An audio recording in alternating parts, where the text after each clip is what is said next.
Bem-vindo de volta.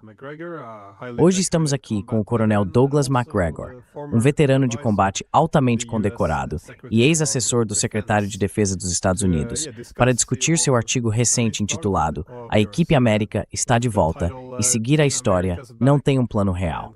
Vou deixar um link na descrição. Aliás, gostei do título, embora eu não tenha certeza se é uma referência ao filme, mas... Você já viu o filme, aquele dos fantoches? Sim, foi em 2003 ou 2004, eu acho. Sim, acho que é uma demonstração perfeita do que está acontecendo em Washington atualmente. O que está acontecendo em Washington atualmente?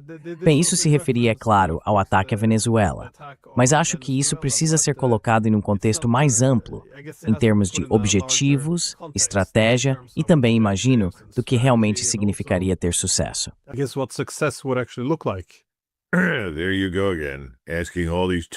Lá vem você de novo, fazendo todas essas perguntas difíceis. E não há nenhuma estratégia. Como eu continuo tentando dizer às pessoas, venho dizendo isso há meses, sobre tudo, não há estratégia. Não existe um quadro estratégico coerente que sirva de orientação para qualquer tipo de ação. Acho que tudo é movido por impulso. Temos uma presidência emocionalmente carregada. Todos correm para garantir sua parte de qualquer benefício financeiro disponível como resultado de qualquer ação que tomemos. Então, simplesmente não vejo nenhuma evidência de uma estratégia militar nacional coerente. Certamente, nenhuma evidência de uma grande estratégia coerente. Se você olhar o que aconteceu, isso é muito típico dos americanos. Entramos, fazemos um grande alarde, declaramos vitória, nos parabenizamos, e então alguém pergunta, e agora?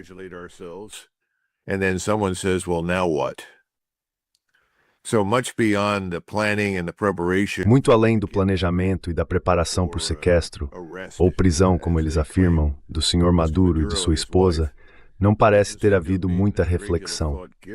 Acho que isso ficou bem evidente quando se ouviu o presidente na coletiva de imprensa. Ele disse, bem, o que vamos fazer agora? Quero dizer, essa era a pergunta que todos faziam. O que vocês vão fazer? E a resposta dele foi, bem, sabe, vamos administrar por um tempo. Vamos administrar a Venezuela por um tempo. Um país do tamanho da França, Alemanha e Áustria juntas, com uma população entre 28 e 30 milhões de pessoas. Ótimo. Vamos administrar por um tempo. Bem, e como você planeja fazer isso? Ah, vamos descobrir. Vamos fazer isso. O Rubio, o Marco aqui, ele vai administrar.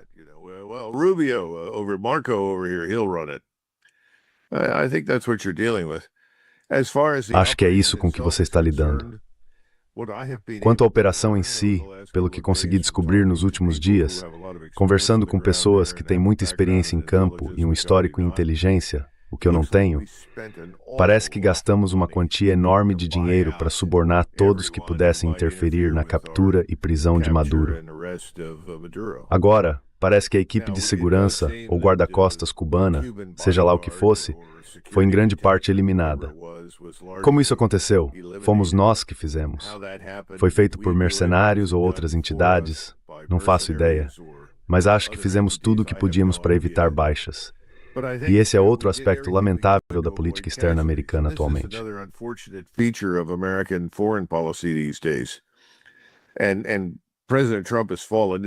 E o presidente Trump caiu nessa armadilha repetidamente.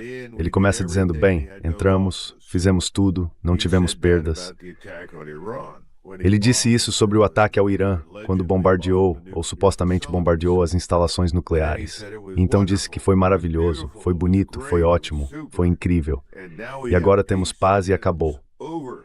Bem, todos nós sabemos que isso não é verdade, porque Netanyahu esteve recentemente em Washington, e é bastante óbvio para todos, especialmente se você acompanha a mídia israelense, que uma nova guerra está prestes a eclodir com o Irã. Agora, eles acham que vão atacar o Irã impunemente, e que o Irã não vai revidar. Eu não sei.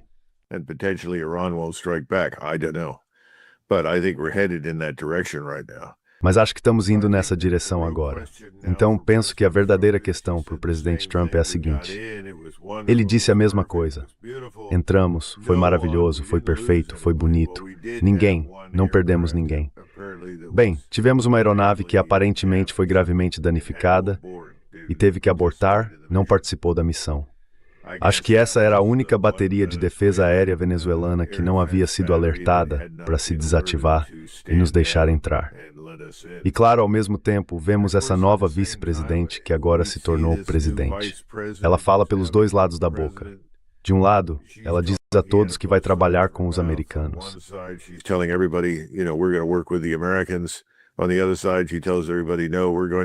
Do outro lado, ela diz a todos, não, nós vamos resistir. Ninguém pode ditar nada. No fim das contas, acho que não há plano de ação algum. E o que mais me assusta é que tudo isso, se continuarmos nesse caminho atual, que é um caminho de incerteza, vai nos custar muito dinheiro, como sempre aconteceu sempre que invadimos alguém. Passamos mais tempo reconstruindo esses lugares e tentando restaurar alguma medida de ordem do que gastamos para entrar neles em primeiro lugar. Então teremos que ver, mas parece ser esse o caso agora, Glenn. É bem decepcionante.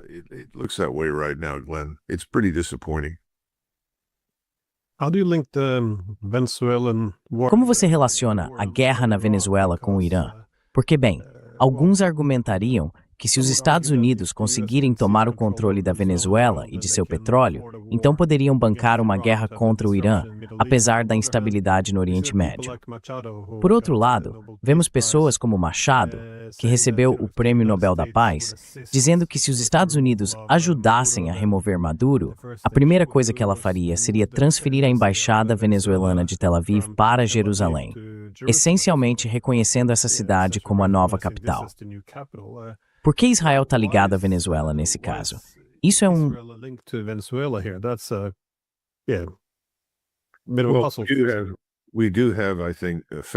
Acho que temos, de fato, governos pró-americanos na maioria dos países, exceto talvez no Brasil, na Colômbia e, obviamente, na Venezuela, pelo menos na América do Sul, seja lá o que pró-americano signifique. Não tenho certeza do que isso realmente quer dizer. Significa que eles são subservientes a nós, que fazem negócios conosco de uma forma vantajosa para nós? Não sei. Mas as pessoas falam em governos pró-americanos. Quanto ao Irã e à Venezuela, acho que houve um desejo de alguma forma, punir a Venezuela por sua posição ou postura pró-Palestina. Isso é evidente. Mas não havia e não há campos de treinamento do Hamas ou do Hezbollah no país. Isso é um grande absurdo. Seria muito mais plausível argumentar a favor de uma presença do Hezbollah no México.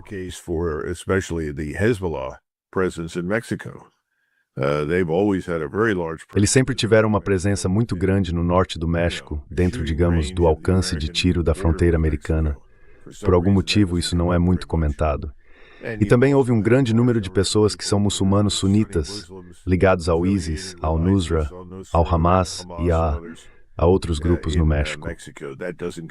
Isso também não é muito discutido. Agora, ao que parece, o presidente Trump chegou a ameaçar o México, assim como a Colômbia, a Nicarágua e Cuba, com ações semelhantes. Eu não sei. Acho que isso é muito imprudente, porque não tenho certeza se podemos nos dar ao luxo de subornar todo mundo como fizemos na Venezuela, para que nossa operação, taticamente, não acabe do mesmo jeito que vimos recentemente na Venezuela. É uma situação muito estranha. Agora, quanto ao petróleo, bem, o petróleo de alguma forma vai pagar por tudo.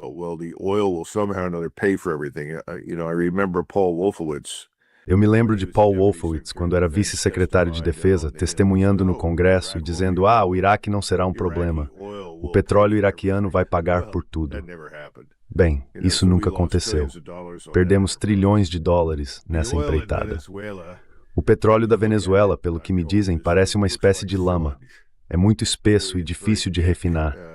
Leva tempo, está muito profundo e é difícil de extrair do solo. Também tem um alto teor de enxofre. Fazer a Venezuela chegar a, digamos, 3 ou 4 milhões de barris por dia vai custar muito dinheiro e muito tempo. Não acho que isso vá acontecer muito rapidamente. Portanto, é duvidoso que o petróleo venezuelano vá ter muito impacto no mercado mundial. E esse é outro argumento que está sendo apresentado.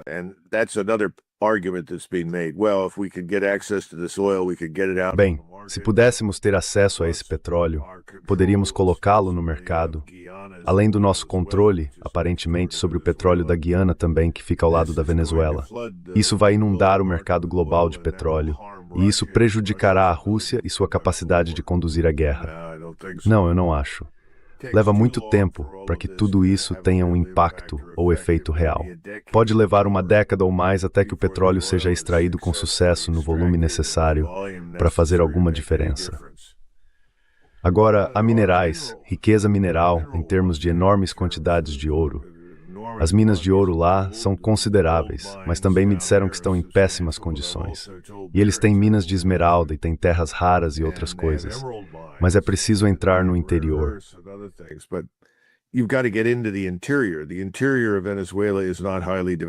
O interior da Venezuela não é muito desenvolvido. Eles não têm uma infraestrutura rodoviária extensa. Então, mesmo que você chegue a esses lugares, é preciso transportar as coisas para fora. E isso vai ser difícil. Mais uma vez, não vejo nenhum retorno estratégico imediato ou benefício no que fizemos na Venezuela. Parece mais um projeto de vaidade do presidente, do secretário de Estado e do secretário Hickseth do que qualquer outra coisa. E, obviamente, os doadores estão muito interessados nisso por razões particulares.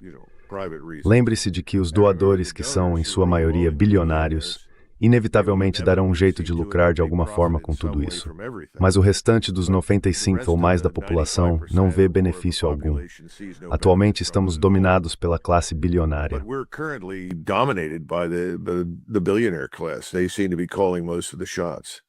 Parece que eles estão tomando a maioria das decisões. Essa também é a minha impressão. Acho que é algo que certamente atraiu o presidente Trump. Lembre-se, o presidente Trump é alguém que realmente acredita que intimidar os outros funciona. A tática de intimidar as pessoas é algo que ele favorece. Acho que ele aprendeu isso em Nova York. Isso é típico do que acontece por lá, e não apenas no mercado imobiliário. Mas isso não funciona muito bem nas relações internacionais. Acho que todos esses fatores estão ligados à justificativa para isso. Mas, novamente, qual é o estado final? Como isso vai parecer? Como vamos chegar lá? Não acho que ninguém tenha planejado nada de forma sistemática. Então agora estamos esperando para ver o que acontece a seguir, e acho que isso inclui as pessoas em Washington.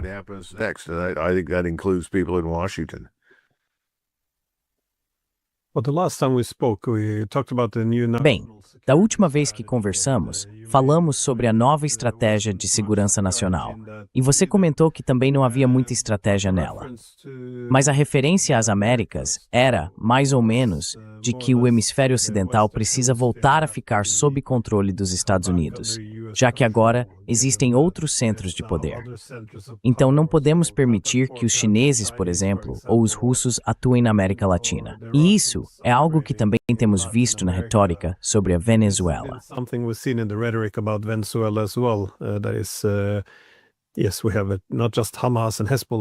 Sim, não temos apenas o Hamas e o Hezbollah no Irã, mas também russos e chineses na Venezuela, o que não é aceitável, já que esta é a área de influência dos Estados Unidos.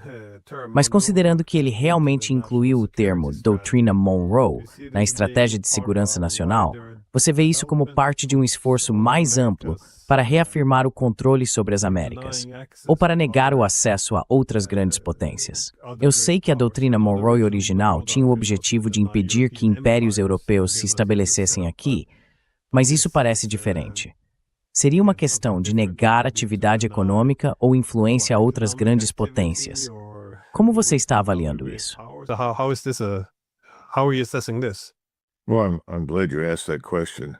Bem, fico feliz que você tenha feito essa pergunta.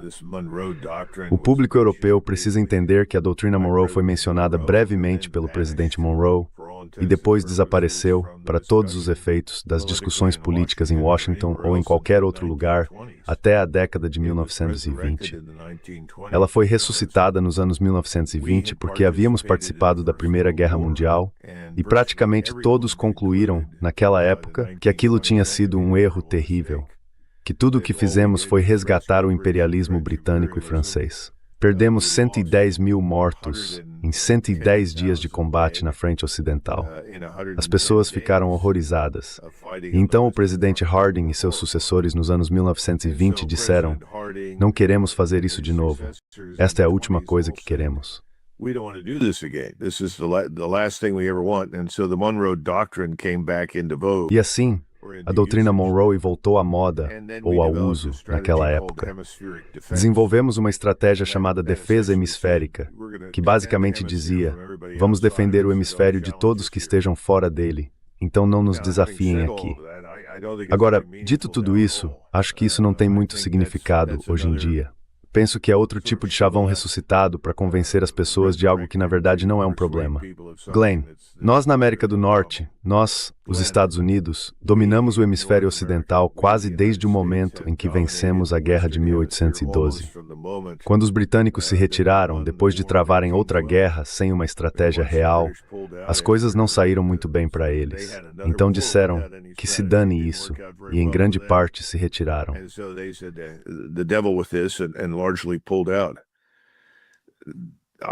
Acho que o que estamos enfrentando agora é algo parecido.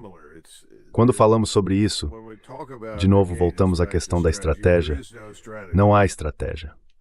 Agora, queremos os chineses fora? Bem, isso se tornou muito popular, onde se veja evidência de negócios ou interesses comerciais chineses. Isso é visto como uma ameaça. Isso precisa ser interrompido.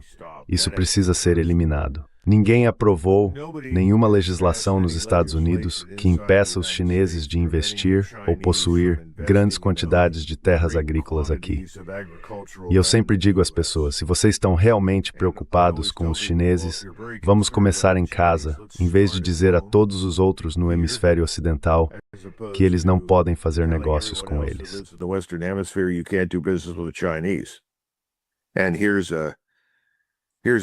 E aqui vai uma mensagem para todos. Os chineses estão fortemente envolvidos em toda a América do Sul. Os chineses são basicamente empresários. Eles estão lá para conseguir algo. Eles querem alguma coisa, seja soja, que recentemente passaram a obter de lugares como Argentina e Brasil, seja riqueza mineral, petróleo ou qualquer outra coisa. Se não conseguirem isso na Venezuela, não vão entrar em guerra. Simplesmente irão para outro lugar. O mundo é um lugar grande. A Chinala used to its origin Lutepernai. The Chinese are not interested in fighting for anything. They want to do business. The Russians Eles querem fazer negócios. Os russos são um pouco diferentes. Eles não estão tão envolvidos comercialmente. Para os russos, o que realmente despertava interesse era o ouro. Francamente, o ouro que há na Venezuela. A Venezuela supostamente possui cerca de 22 bilhões de dólares em reservas de ouro físico. E há muito ouro no país. Os russos, no entanto, não vão perder o sono por causa disso, porque a Rússia, segundo a maioria das fontes, aparentemente tem mais ouro em seu território do que qualquer outro país do mundo. Portanto, não é uma questão de vida ou morte para a Rússia, assim como não é para a Rússia, para a China ou para qualquer outro país, quando se trata do petróleo da Venezuela. É muito difícil filtrar toda a retórica, as discussões e as declarações.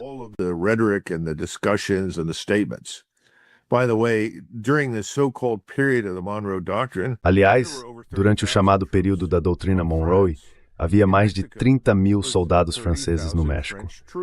Então, quem estamos tentando enganar? Essa coisa toda da doutrina Monroe não merece atenção séria. Mas as pessoas não são burras. Os chineses, os russos, os iranianos, qualquer outro que tenha interesse na Venezuela, não são burros. Eles não vão nos desafiar no sul do Caribe, na bacia do Caribe. Nós nunca deveríamos ter desafiado os russos na Ucrânia. Foi uma ideia idiota. Estrategicamente, quão tolo se pode ser. Os russos podem vencer qualquer batalha territorial. Não podem vencer qualquer destruição. E sim fala de fé. It is simply a fact of life. So, I think there are a lot of people that Acho que muitas pessoas são alimentadas com esses clichês sobre democracia, direitos humanos e liberdade. Já dissemos as mesmas coisas sobre o Iraque.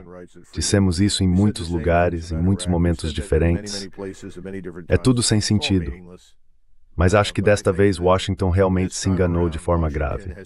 Não vamos lucrar muito a curto prazo com nada do que fizermos na Venezuela, e acho que veremos as condições lá se desenvolverem de forma muito negativa para nós. Só espero que o presidente tenha o bom senso de nos manter fora disso. Enviar os 14, 15, 16 mil soldados que estão em Porto Rico agora seria pedir por encrenca de verdade, mas isso ainda pode acontecer. That may yet happen. Sim, eu achei que o Trump foi um pouco precipitado. Quer dizer, foi meio como o momento do Bush com a missão cumprida, quando ele disse: agora vamos administrar a Venezuela até encontrarmos um novo governo. Mas eles ainda não controlam realmente a Venezuela. Eles capturaram o Maduro e o exibiram algemado, mas fora isso, ainda não é exatamente uma vitória que ele talvez tenha declarado cedo demais. Tenho visto muito na mídia israelense, no entanto, fazem uma ligação com a rapidez com que os Estados Unidos derrubaram o presidente venezuelano, basicamente dizendo, Venezuela hoje, Irã amanhã. Você vê isso como um passo lógico? Porque antes você mencionou alguns países da América Latina que o Trump poderia atacar em seguida.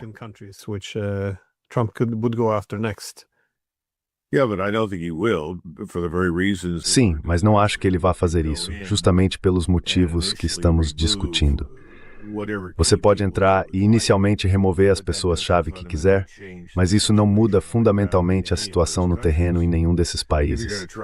Se quiser tentar mudar, então precisa entrar de fato, com presença no local. Estivemos no Vietnã. No auge do conflito, ficamos lá por 10 anos, pelo menos 8 deles com tropas. E no auge da guerra, tínhamos 550 mil homens em solo no Vietnã do Sul. Nunca controlamos completamente o Vietnã. Se você for ao norte da África, a Argélia, e observar os franceses lá, verá que eles só controlavam o território em que conseguiam fisicamente permanecer por algum tempo.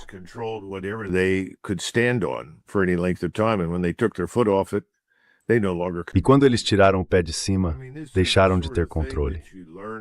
Quero dizer, esse é o tipo de coisa que se aprende com a história e parece que não aprendemos muito bem. Sempre gostei da observação de Genghis Khan sobre ocupações. Ele dizia que ocupações transformam soldados em carcereiros. Por isso os mongóis nunca ocuparam nada. Eles deixavam uma pequena força dentro do país, perto da capital, junto à elite governante. E essas elites sabiam que precisavam pagar tributo e fazer o que os mongóis mandassem, no que dizia respeito aos interesses mongóis. E esses interesses eram em grande parte comerciais, comércio e impostos. Enquanto fizessem isso, estavam seguros. Se violassem o acordo, os mongóis voltariam e matariam todos.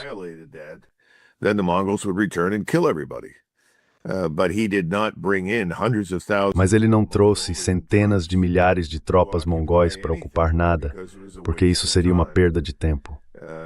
É impressionante como cometemos esse erro com tanta frequência. Simplesmente não conseguimos fazer isso. E outra coisa, voltamos à Segunda Guerra Mundial. Bem, veja o que fizemos na Alemanha, veja o que fizemos no Japão. Bem, na época os alemães foram muito cooperativos porque havia 15 milhões de tropas soviéticas do outro lado, com 5 milhões prontas para atacar para o oeste. Então, nessas circunstâncias, acho que era de se esperar cooperação por parte dos alemães. Quero dizer, eles tinham que escolher comunismo e os russos, ou os americanos e os britânicos. No Japão, foi um pouco diferente.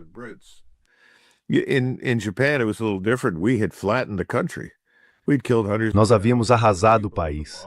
Matamos centenas de milhares de pessoas nos bombardeios e o Japão estava prostrado. A decisão foi tomada. Vamos cooperar. E obviamente eles também sabiam que enfrentavam a ameaça de uma intervenção soviética.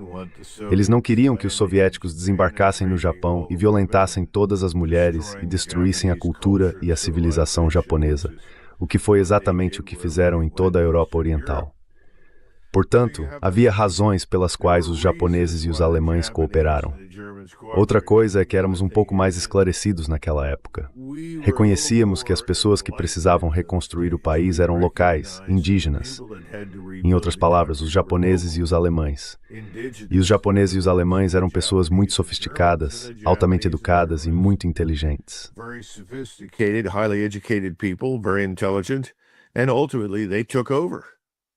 E no fim das contas, eles assumiram o controle e reconstruíram o país. Sabe, nós fomos a vários lugares, lidamos com pessoas que são radicalmente diferentes dos japoneses e dos alemães, e ficamos surpresos quando as coisas não funcionam. Agora estamos na América Latina. Não teremos sucesso algum na Venezuela. Ninguém lá quer isso em seu país. Tenho absoluta certeza disso. E sabe, ouvi o secretário de Estado Rubio no domingo dizendo algo como, bem, queremos duas coisas. Queremos sucesso para os Estados Unidos e queremos que o povo venezuelano tenha sucesso. Queremos que eles sejam felizes. Ok, boa sorte com isso. Ninguém quer um exército estrangeiro em seu país sob nenhuma circunstância. Então voltamos ao ponto de partida, Glenn. Qual é o plano? E o plano não existe. E sinceramente não sei o que eles vão inventar. And frankly, I don't know what they're going to come up with. So how do you make sense of this return of Team America? Então, como você entende esse retorno da equipe América? Como você a chama? Ou a direção de Trump e dos Estados Unidos agora? Isso é simplesmente mais do mesmo, apenas com uma marca diferente, abandonando a antiga aparência liberal democrática em busca de legitimidade ou respeitabilidade, ou você vê algo muito diferente acontecendo aqui? Muitas pessoas temem que o poder relativo dos Estados Unidos no mundo possa estar em declínio. Como você avalia a direção mais ampla da ordem mundial com base no que observa do governo Trump e para onde ele pode seguir a partir daqui? From the Trump administration and where it might go next. Well, the old order is disintegrating. Bem, a velha ordem está se desintegrando. Até o político mais tolo de Washington sabe disso. O que eles não percebem é que não dá para colocá-la de volta como era antes. Esse é o problema. Muita gente está apostando pesado no poder militar americano como um meio de reconstruir a chamada ordem liberal internacional do pós-guerra. Isso não vai acontecer. E nossa situação financeira é tão frágil, estamos tão endividados, e isso afeta tudo o que acontece nos Estados Unidos em termos comerciais. As pessoas parecem não entender que tentar remontar a velha ordem não vai funcionar. Quero dizer, todas as suposições das pessoas sobre o mundo estão presas ao passado. Everybody's assumptions about the world are anchored in the past. NATO is disintegrating. A OTAN está se desintegrando. A União Europeia está se desintegrando. Sabe, todo mundo está irritado com Orbán. Bem, Orbán está simplesmente fazendo uma declaração baseada na realidade. Os interesses que sustentavam tanto a OTAN quanto a UEL já não se aplicam mais. As pessoas têm interesses diferentes. O mundo seguiu em frente. Mas ninguém em Washington quer aceitar isso. Todos acreditam que, uau, sabemos que isso vai salvar a OTAN. Acho que, em grande parte, é isso que está acontecendo, sabe, em resposta à sua pergunta. E eles acham que, usando o poder militar, isso vai funcionar. Quero dizer, o motivo pelo qual gosto de Team America é que quando ouço o secretário da Guerra, Hegseth, fazer seu pequeno discurso no final da discussão e dizer, a América está de volta. America's back. We're here and nobody's going to tell us what to do. Estamos aqui e ninguém vai nos dizer o que fazer. Nós é que estamos no comando. E este presidente fala sério. Tudo isso é bravata e vai agradar muita gente nos Estados Unidos. Vão dizer, ainda bem que estamos sendo duros com os venezuelanos. Ainda bem que estamos sendo duros com os russos. Já estava na hora. Mas é tudo fanfarronice, bobagem. Se você é quem diz ser, não precisa ameaçar ninguém. Veja, se voltarmos à crise de Suez, quando os britânicos, os franceses e os israelenses avançaram para tomar o controle do canal de Suez, Eisenhower não precisou ameaçar usar poder militar. Ele fez ligações e disse, olha, isso vai custar caro se vocês não saírem.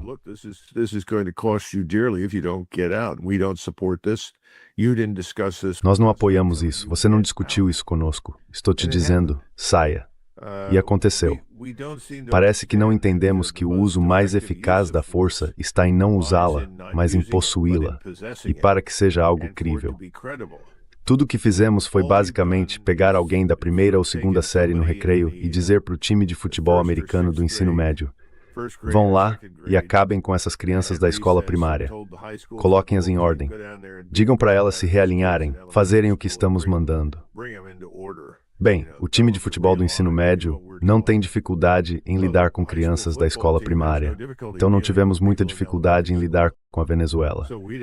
É o mesmo princípio.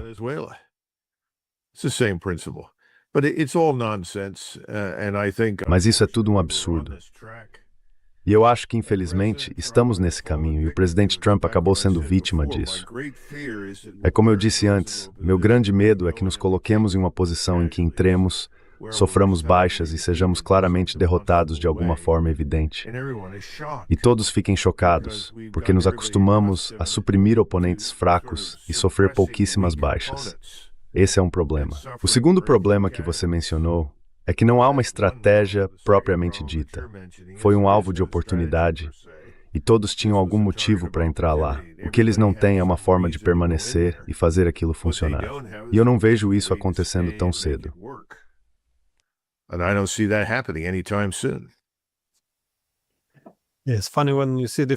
É engraçado quando você vê diferentes líderes americanos insistindo sempre que nunca fomos tão poderosos. É um pouco como os líderes europeus que vivem lembrando a todos os valores maravilhosos que defendem. Quero dizer, se você precisa lembrar as pessoas o tempo todo, provavelmente há uma certa insegurança aí. A propósito, Lord Salisbury, que foi primeiro-ministro da Grã-Bretanha por volta da virada do século, estou falando de 1900, certa vez disse: se meus generais e almirantes tivessem permissão, eles guarneceriam o espaço entre a Terra e a Lua sob o argumento de que havia uma ameaça. Em outras palavras, estamos na mesma situação agora. E a verdade é que em 1900, a Grã-Bretanha estava mais segura do que jamais estivera em toda a sua história. Não havia motivo para gastar tanto quanto gastaram com o exército. Temos a mesma condição aqui. Nossos problemas são todos internos aos Estados Unidos e em nossas fronteiras.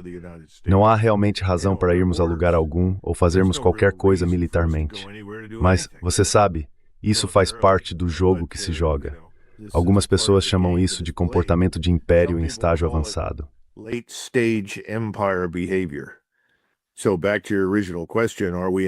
Então, voltando à sua pergunta original, estamos em declínio? Acho que está bem claro que sim. Estamos a caminho do cemitério? Acabamos como grande potência? Não, é claro que não. Mas há uma falha em entender que existem ciclos. Se você gasta demais, se envolve em um excesso imperial e sua economia sofre, e você a administra mal, vai entrar em declínio.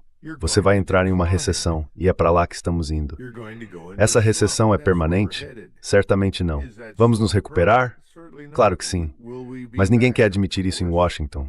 Então estamos gastando dinheiro que não temos, imprimindo dinheiro que não tem valor, estamos desvalorizando a moeda, piorando a situação e aumentando o número de pessoas no mundo que não gostam de nós desnecessariamente.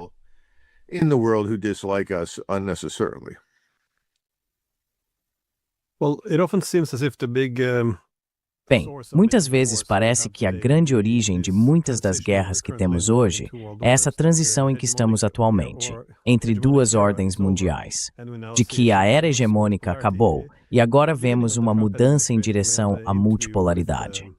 No início do governo Trump, tivemos uma entrevista com Marco Rubio, que destacou que a unipolaridade era uma condição temporária. Agora ela acabou. Você vê o governo Trump aceitando a ideia de ser apenas uma entre várias grandes potências? Ou acha que isso é movido pelo desejo de combater a multipolaridade e restaurar a hegemonia?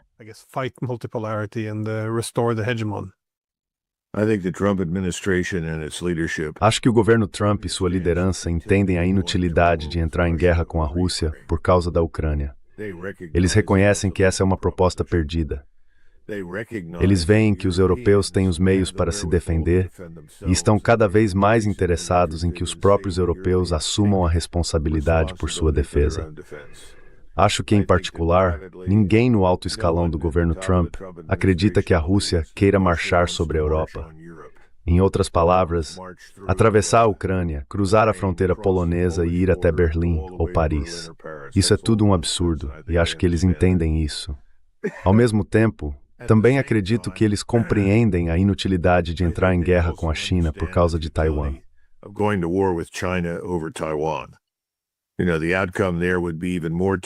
Sabe, o resultado ali seria ainda mais terrível do que o que vimos na Ucrânia.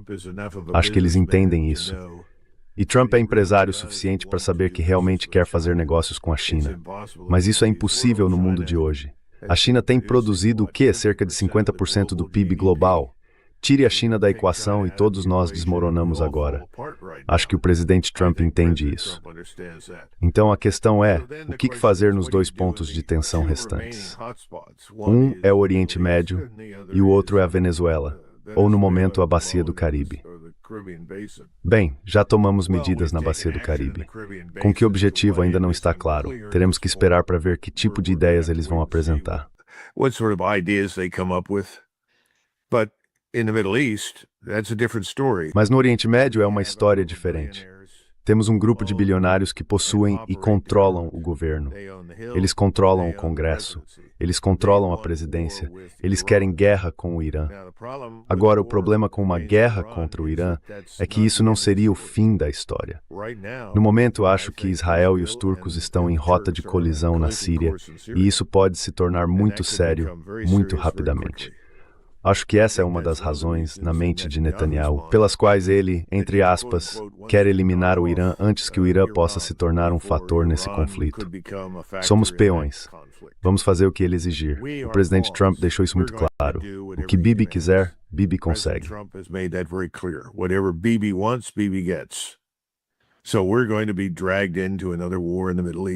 Então vamos ser arrastados para outra guerra no Oriente Médio, desta vez com o Irã. E isso pode se expandir rapidamente. Quero dizer, é um barril de pólvora. Pode explodir de várias maneiras diferentes. Na Venezuela, pode ser que em 2 ou 3 semanas a gente nem ouça mais falar disso, porque alguém percebeu que não conseguimos controlar o lugar. Sabe, o que fazer com os milhões de pessoas que apoiaram Maduro e Hugo Chávez? Você as elimina? Você as substitui na administração e no governo? Tentamos fazer isso quando, segundo Wolfowitz, decidimos desnazificar o Iraque, porque de repente, sabe, os batistas eram praticamente nazistas. Bem, isso não deu muito certo.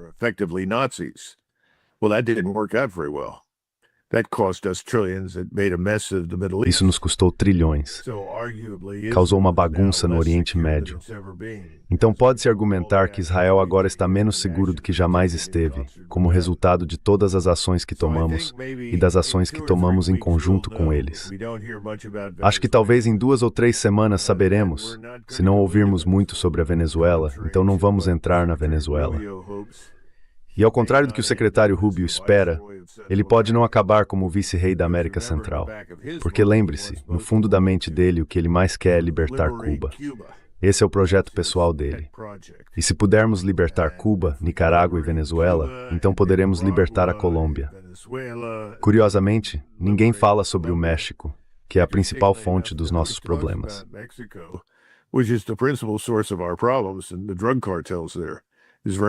E os cartéis de drogas lá, isso é muito estranho. Isso vai voltar para nos assombrar. Vamos acabar em uma guerra com os cartéis no México. Na verdade, já estamos em guerra com os cartéis de drogas no México, mas não falamos sobre isso. Mas estamos.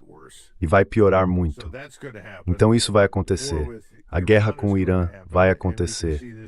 E poderíamos ver essa guerra se expandir para incluir os turcos. E sabemos que quando bombardearem o Irã, também bombardearão o Líbano. Retomarão a matança em Gaza. Tudo isso vai recomeçar. A diferença desta vez é que acho que a região está mais preparada para isso, especialmente na Turquia e no Irã. Então acho que esse será o ponto central, gostemos ou não, e não a América Latina.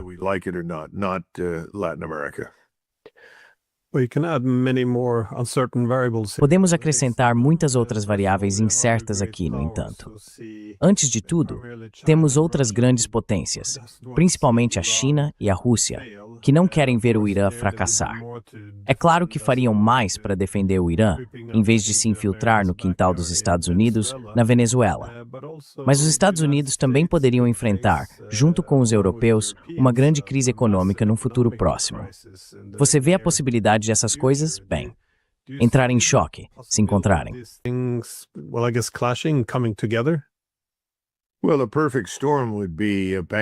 Bem, uma tempestade perfeita seria uma falência na Europa e nos Estados Unidos, junto com o início de uma guerra no Oriente Médio em grande escala. Essa seria a tempestade perfeita para nós. Isso destruiria tudo. E acho que é isso que está na mente dos globalistas que dominam o cenário em Paris, Londres, Berlim e Varsóvia. Não posso prever quando essa dissolução financeira começará. Acho que a crise já está em andamento. Continuo recebendo mensagens de amigos que têm envolvimento com o Fed, falando sobre 31 bilhões de dólares passando despercebidos para dentro do sistema bancário, a fim de manter os bancos solventes e líquidos por meio da janela de recompra.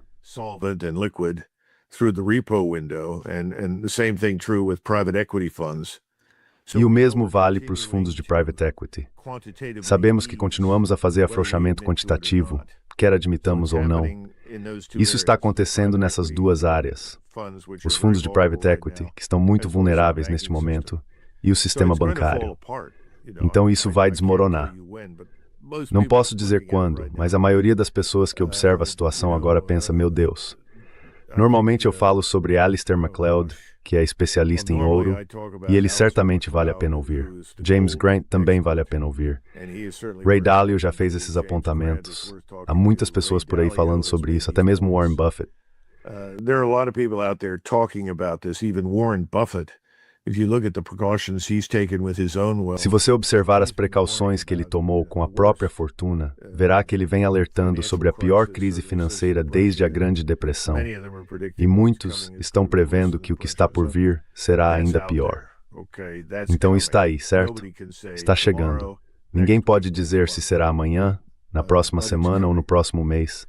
Mas está chegando. Isso é um problema. Isso vai mudar tudo. E, na verdade, em particular, várias pessoas que observaram a nós e o nosso, qual é a palavra certa? Comportamento irresponsável no cenário mundial, veem isso talvez como o que salvará os Estados Unidos de si mesmo. A falência.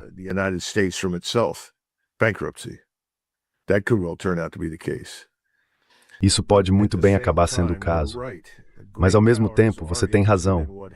As grandes potências estão interessadas no que acontece no Oriente Médio. Elas estão muito interessadas. Todo o conglomerado dos BRICS está observando o que acontece lá. A Venezuela é uma parte muito pequena do que os BRICS vão se tornar no futuro. Mas o Irã é diferente. O Golfo Pérsico é diferente. A Ásia Central é diferente. A nova Rota da Seda, tudo isso faz parte do contexto. Então, acho que você está 100% certo. Eu preferiria ver a falência acontecer de forma direta primeiro, porque isso serviria como uma limitação para a nossa insensatez. Mas pode ser que não funcione assim.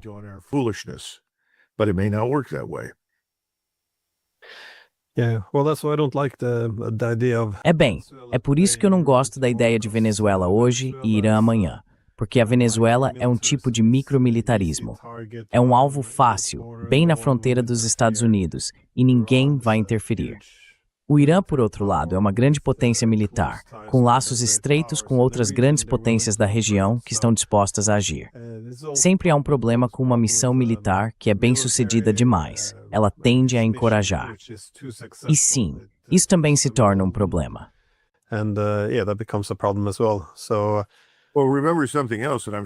Bem, lembre-se de outra coisa, e tenho certeza de que você já viu isso. O MI6, a CIA e o Mossad têm trabalhado intensamente, por meio da grande mídia no Ocidente, para criar a ilusão de que o Irã está prestes a implodir internamente, que uma revolução é iminente, que a liderança do país está se preparando para fugir e voar para Moscou. Isso não é verdade. Na realidade, o que está acontecendo dentro do Irã é algo saudável, porque há um confronto entre reformistas e conservadores. E eu acho que o resultado final será que o Irã continuará a se desenvolver de forma positiva no futuro.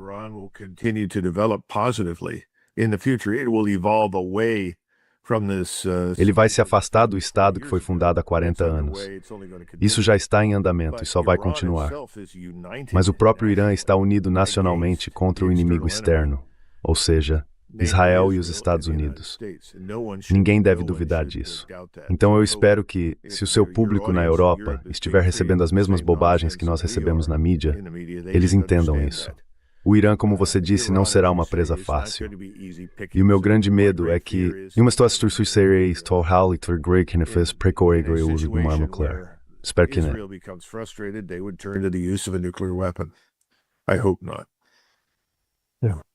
Bem, coronel, como sempre, obrigado. E sim, feliz ano novo. Isso mesmo. Feliz ano novo para você e para todos. Obrigado, Glenn.